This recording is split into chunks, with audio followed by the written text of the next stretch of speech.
C'est à l'Envol, établissement et service d'aide par le travail, que se déroule une journée dédiée à la prévention routière.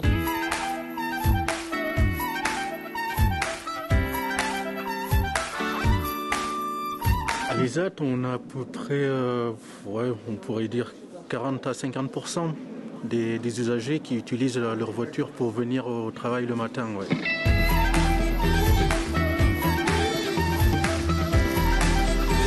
Oui, en fait, c'est tout simple. Il faut juste... c'est comme une moto. C'est en boîte auto. Du coup, il faut juste respecter les limitations de vitesse, les clignotants. C'est tout. Oui. Et vous allez là après, Valentin. Revenez là. Alors ici, ça a vraiment été une idée qui a émergé sur le thème de l'inclusion. La majorité des personnes ici ont le permis de conduire au regard de la population que l'on accueille et certains sont en passe de le passer ou ont cette volonté-là dans leur projet de vie, dans leur projet personnel. Est-ce qu'il y a des gens qui aident les personnes qui ont des difficultés ou pas? Oui, les assurances. Non, pour passer le permis. Oui, pour passer le permis. Pour passer le permis, il y a l'auto-école, et puis comme tu es en milieu protégé, c'est peut-être possible que tu sois assisté par tes monitrices ou tes moniteurs. On trouvait ça important, cette sensibilisation, surtout que la politique ici de l'ESAT, c'est vraiment de laisser l'autonomie aux travailleurs sur tout ce qui est livraison. C'est-à-dire qu'il n'y a pas de livraison avec un moniteur, ce sont les travailleurs qui partent en autonomie, et c'est important pour nous d'insister sur la sécurité, mais aussi par le biais d'autres ateliers qu'on a pu proposer, tels que les assurances, le fait de savoir remplir un constat, tout ce qui est simulation, etc. Je suis bénévole à l'association Prévention Routière, donc juste en 2 petits mots. Je vais vous expliquer ce que c'est. La personne aussi qui fait du vélo va trouver du sens dans cette journée, puisqu'on est sur une sensibilisation aussi à la consommation de produits stupéfiants, alcool, etc. Et ça concerne la personne qui va conduire un 4 roues, 2 roues ou qui va être piéton.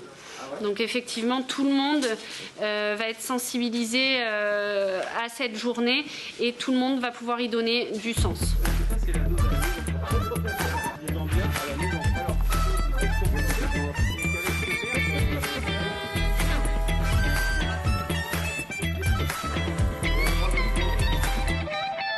Là, on a une personne qui est en train de nous montrer la différence entre les doses qu'on peut se servir à la maison et les doses qu'on appelle une dose bar. Je crois que pour l'estimation d'une dose bar, on arrive à tripler chez la personne lambda, donc 3 fois supérieure à la dose du bar. Donc ce qui fait qu'on se retrouve avec quelque chose de totalement démesuré.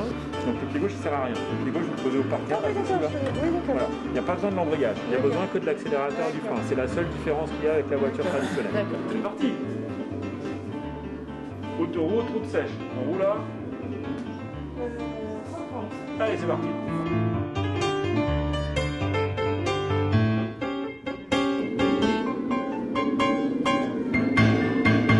De plus en plus, on a des demandes d'usagers qui veulent passer leur permis. Donc on s'est dit autant le faire dans de bonnes conditions. Et en plus, aujourd'hui, on parle quand même beaucoup d'écologie par rapport aux 2 roues. Et on en a aussi beaucoup qui viennent avec un 2 roues. Donc du coup, c'est pour ça qu'on l'a aussi mis en place dans cette journée. Oui. C'est ce qu'on appelle le vélo 10 erreurs. Ce vélo, en aucun cas, bien sûr, il faut que vous le preniez pour aller rouler. Parce qu'il y a 10 choses qui ne vont pas du tout au niveau réglementation. La selle est trop basse.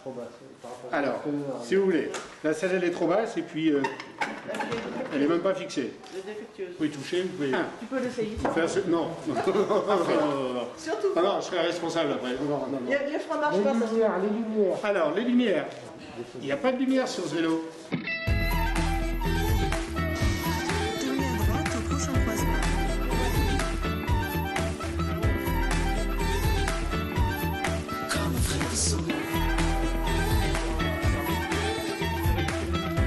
Avec ses ateliers pratiques, code de la route, simulateur auto ou moto, le vélo 10 erreurs, les usagers de l'ESAT ont pu faire le point sur leur maîtrise de leur sécurité, quel que soit leur niveau d'utilisateur.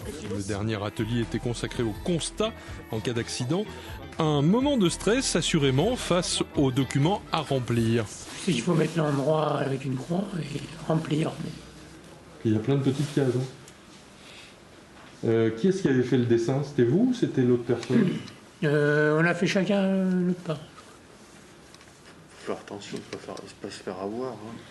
Il faut garder son sang-froid, prendre le temps d'analyser la situation.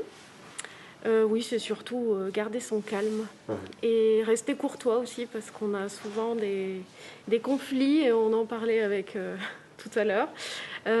Des conflits qui peuvent amener malheureusement pour un dégât sur un pare-choc à des situations assez... Mais il y a fort à parier que le succès de cette première journée prévention routière conduise les l'Envol à renouveler ce type d'initiative au bénéfice des travailleurs handicapés.